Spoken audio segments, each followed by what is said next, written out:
우리는 행복을 밖에서 찾지만 그것은 우리 안에 있다.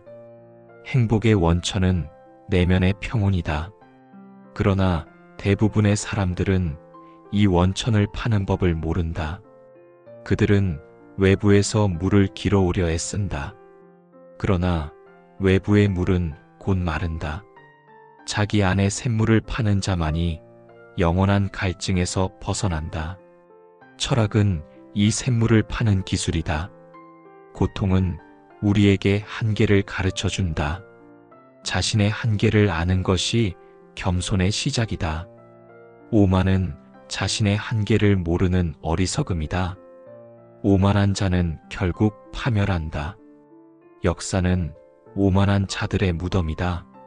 세상에는 읽어야 할 책보다 읽지 말아야 할 책이 더 많다. 악서는 시간을 훔치는 도둑이다. 좋은 책을 읽는 것은 과거의 위대한 사람들과 대화하는 것이다. 그러나 그들의 말에 압도당하지 말고 자신의 생각을 세워야 한다.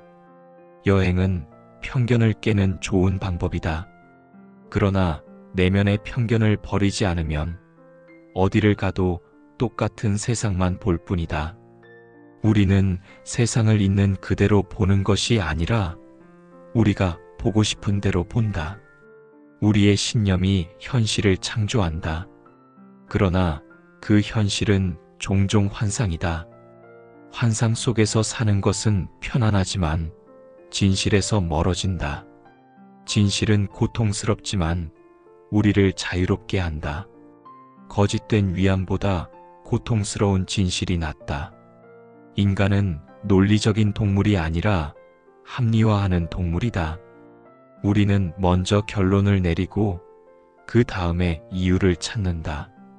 이성은 욕망을 정당화하는 변호사다. 순수한 이성은 존재하지 않는다. 모든 생각은 감정의 색깔을 띈다. 객관성은 인간이 도달할 수 없는 신기루다. 우리는 모두 자신의 주관이라는 감옥에 갇혀 있다. 그러나 예술과 철학은 이 감옥의 벽에 창문을 내준다. 그 창문을 통해 우리는 잠시 다른 세상을 엿볼 수 있다. 그것이 우리가 얻을 수 있는 유일한 구원이다. 습관의 사슬은 처음에는 너무 가벼워서 느껴지지 않다가 나중에는 너무 무거워서 끊을 수 없게 된다. 젊을 때 좋은 습관을 들이는 것이 인생 전체를 결정한다. 분노를 다스리는 가장 좋은 방법은 침묵하고 시간을 버는 것이다. 격한 감정은 폭풍과 같아서 지나가기를 기다려야 한다. 폭풍 속에서 중요한 결정을 내리지 말라. 후회는 어리석은 자들이 내는 수업료다. 현명한 자는 타인의 후회를 통해 배운다. 그러나 대부분의 사람은 스스로 후회하고 나서야 배운다. 어리석음은 반복되는 후회다. 우리는 타인의 눈을 의식하며 옷을 입고 말을 하고 행동한다. 타인의 시선은 우리의 보이지 않는 감옥이다. 이 감옥에서 탈출하는 것이 진정한 독립이다. 남들이 나를 어떻게 생각할까 걱정하는 것은 시간 낭비다. 그들은 당신 생각보다 훨씬 더 자기 자신에게 몰두해 있다. 친절은 약함이 아니라 강함이다. 진정으로 강한 자만이 너그러울 수 있다. 약한 자는 잔인함으로 자신의 약함을 감춘다. 말의 힘은 강력하다. 말 한마디가 사람을 살리기도 하고 죽이기도 한다. 말을 아끼는 것이 지혜다. 침묵해야 할 때를 아는 것이 말해야 할 때를 아는 것보다 더 중요하다. 비밀은 세 사람 이상이 알면 더 이상 비밀이 아니다. 비밀을 지키는 가장 좋은 방법은 아무에게도 말하지 않는 것이다. 자기 자신에게조차 비밀을 완전히 털어놓지 말라. 우리는 타인의 슬픔에 공감하지만 그의 불행이 끝나기를 은근히 바라지 않을 때도 있다. 타인의 불행이 나의 우월감을 확인시켜주기 때문이다. 이것이 인간의 비참함이다. 자신에게 정직해지는 것이 가장 어려운 일이다. 우리는 수많은 가면을 쓰고 살아간다. 가족 앞에서의 가면, 친구 앞에서의 가면, 직장에서의 가면, 혼자 있을 때조차 우리는 가면을 벗지 못한다. 진정한 자아는 가면, 더미 아래에 묻혀 있다. 고독은 이 가면을 하나씩 벗겨내는 과정이다. 그래서 고독은 고통스럽다. 그러나 그 고통 끝에 자유가 있다. 모든 생명체는 살고자 하는 의지를 가지고 있다. 작은 벌레 한 마리조차도 살기 위해 발버둥친다. 이 살고자 하는 의지가 세상의 모든 비극을 만들어낸다. 한 생명의 삶은 다른 생명의 죽음을 대가로 한다. 이것이 자연의 냉혹한 법칙이다. 인간은 이 법칙을 문명이라는 이름으로 포장했다. 그러나 본질은 변하지 않았다. 우리는 여전히 서로를 착취하고 파괴하며 살아간다. 법과 도덕은 이 이기적인 본능을 제어하기 위한 최소한의 장치다. 법이 없어진다면 인간 사회는 즉시 지옥으로 변할 것이다. 인간의 이성에 대한 믿음은 순진한 환상이다. 이성은 언제나 의지의 변덕에 봉사한다. 우리는 합리적으로 행동하는 것이 아니라 자신의 행동을 합리적으로 보이게 만들 뿐이다. 인생은 짧고 예술은 길다. 예술 작품은 유한한 인간이 남길 수 있는 유일한 불멸의 흔적이다. 위대한 예술가는 죽어도 그의 작품은 살아남아 후대와 대화한다. 이것이 창조의 위대함이다. 그러나 대부분의 예술은 시간의 시험을 통과하지 못하고 사라진다. 진정한 걸작은 극소수다. 유행은 대중의 어리석음이 만들어낸 거품이다. 거품은 화려하지만 곧 터져 사라진다. 유행을 좇는 것은 자신의 취향이 없다는 고백이다. 고전을 읽는 것은 시간의 검증을 통과한 지혜와 만나는 것이다. 고전은 낡은 것이 아니라 오래된 새로움이다. 우리는 타인의 삶을 부러워하지만 그의 고통까지 부러워하지는 않는다. 모든 삶에는 빛과 그림자가 있다. 우리는 타인의 빛만 보고 자신의 그림자만 본다.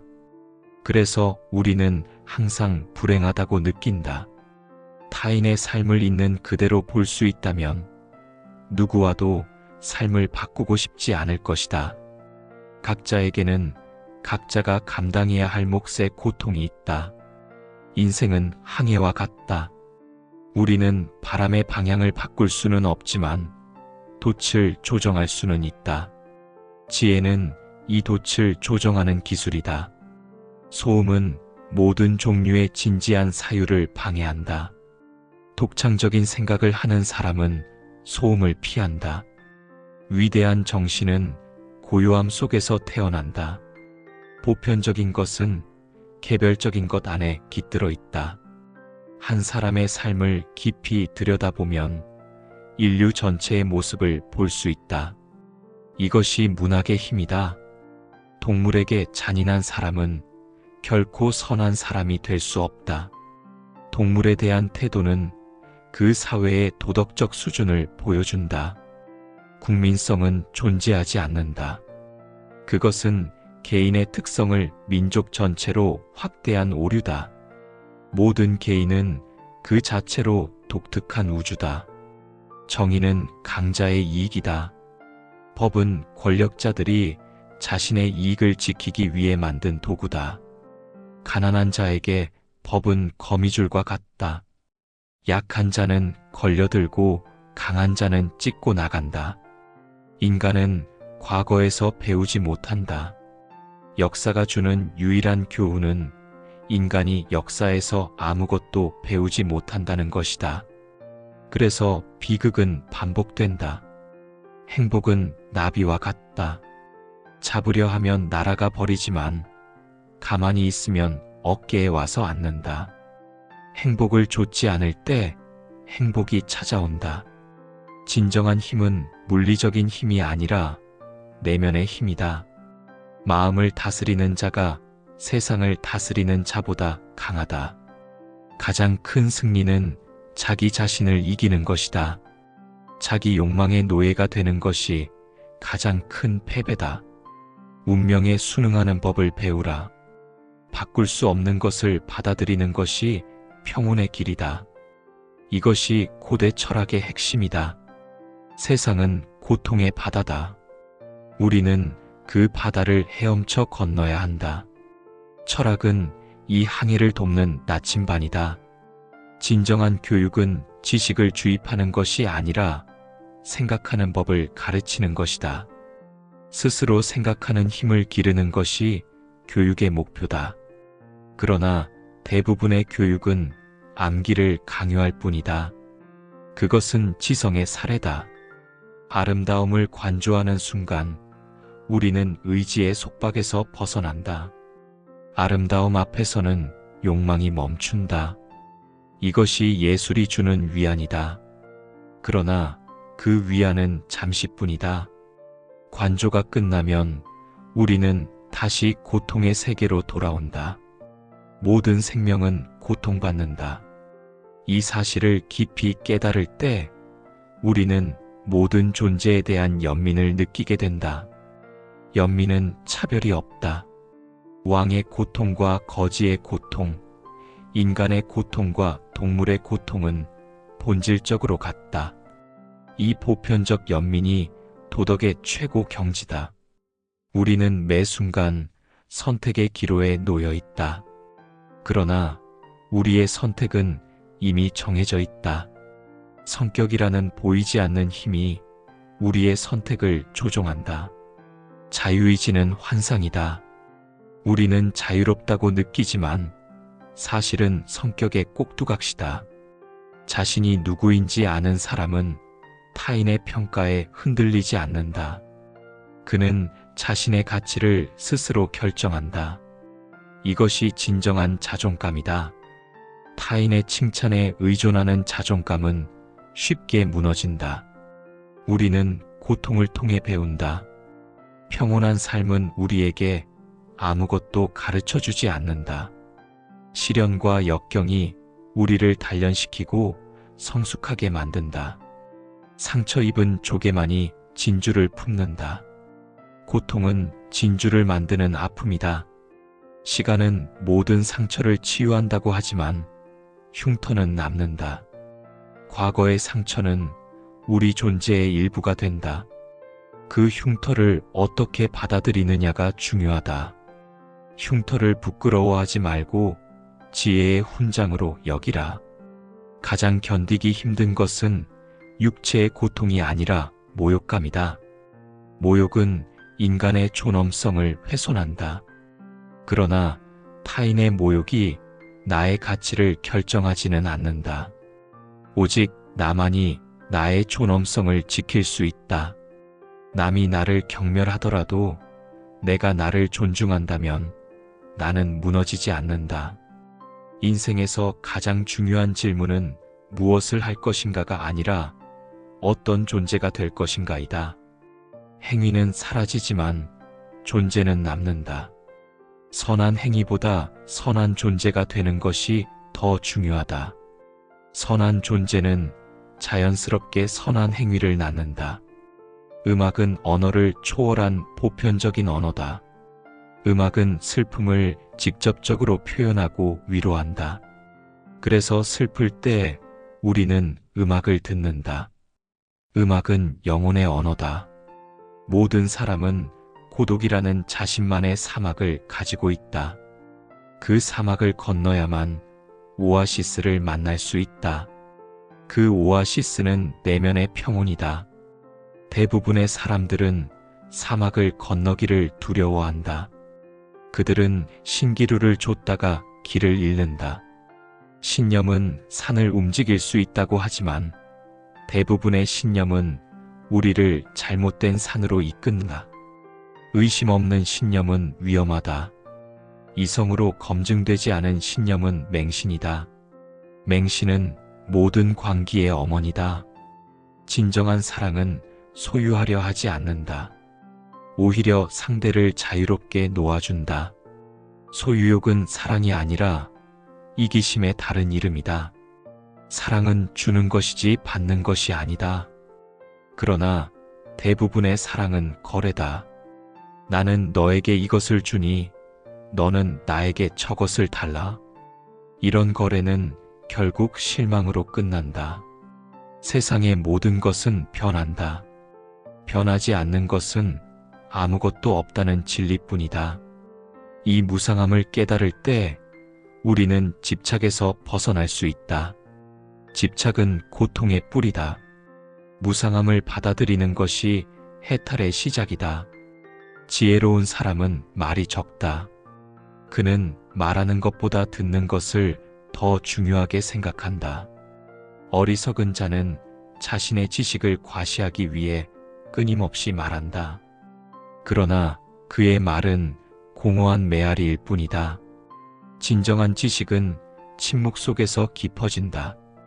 우리는 2번 태어난다. 한 번은 어머니에게서, 또 한 번은 자기 자신을 성찰할 때. 진정한 탄생은 2번째 탄생이다. 이때 비로소 우리는 자기 삶의 주인이 된다.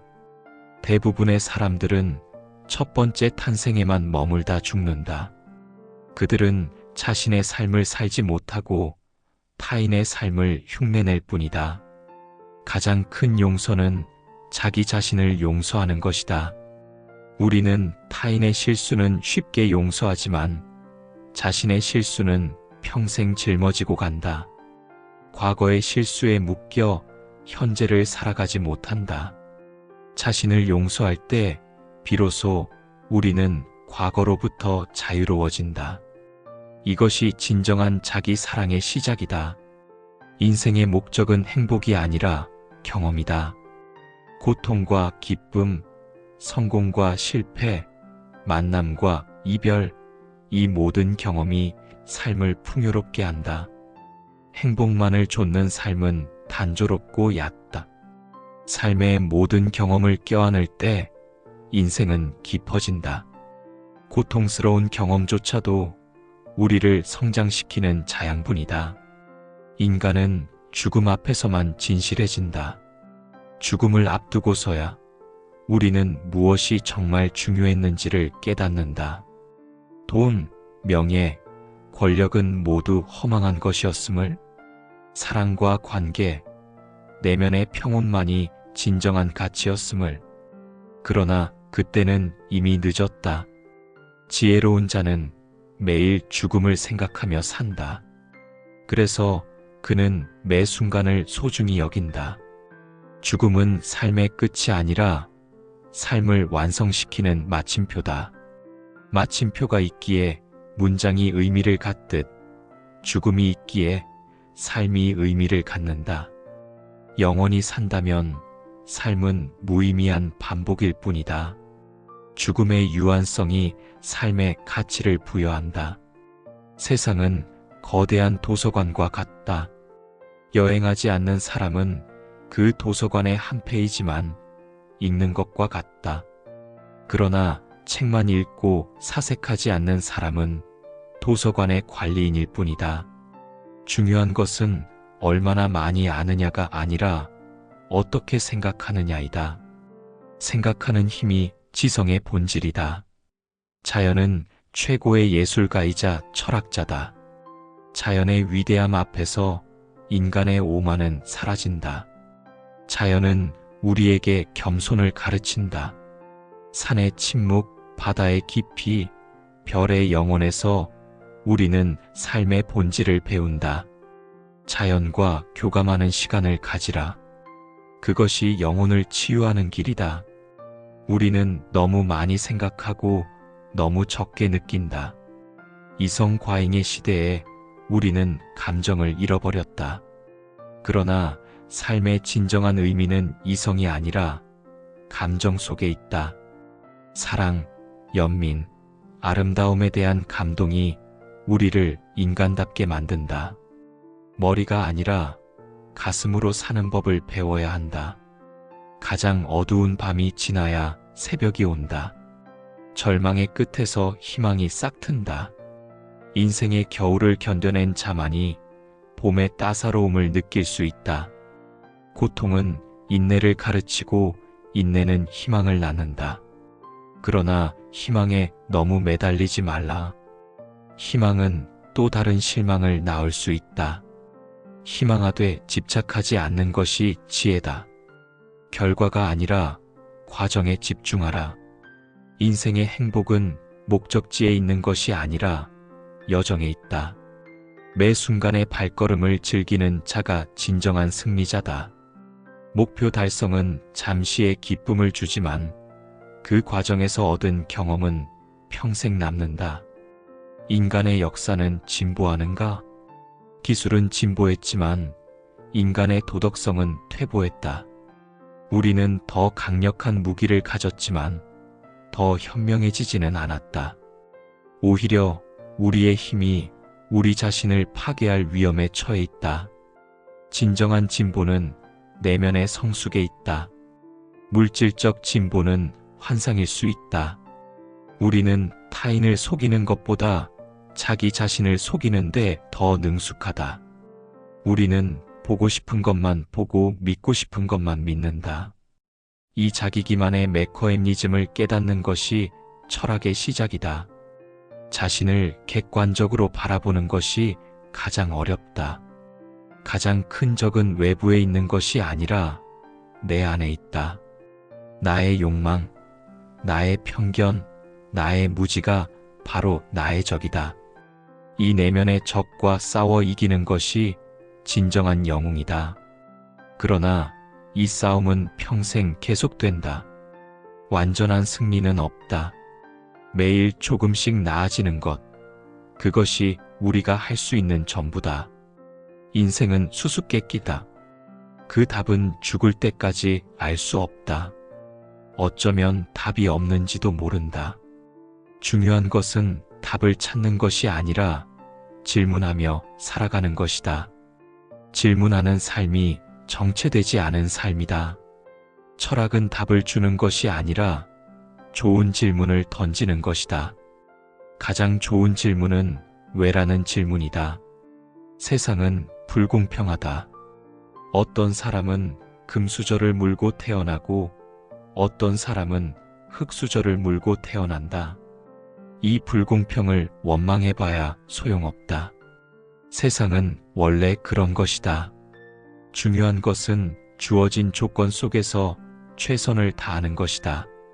불평은 에너지를 낭비할 뿐이다. 수용이 변화의 시작이다. 우리는 사랑받기 위해 태어난 것이 아니라 사랑하기 위해 태어났다. 타인에게 사랑을 구걸하지 말라. 먼저 사랑을 주는 사람이 되라. 주는 사랑이 받는 사랑보다 더 큰 기쁨을 준다. 사랑은 이기심을 넘어서는 유일한 경험이다. 사랑할 때 우리는 잠시나마 자신을 잊는다. 이것이 사랑의 위대함이다. 그러나 대부분의 사랑은 이기적인 욕망의 포장지다. 진정한 사랑은 드물다. 그래서 더 가치가 있다. 지혜는 나이가 든다고 저절로 생기는 것이 아니다. 나이만 먹고 어리석은 사람도 많다. 지혜는 경험을 성찰할 때만 생긴다. 경험 그 자체가 아니라 경험에 대한 사색이 우리를 현명하게 만든다.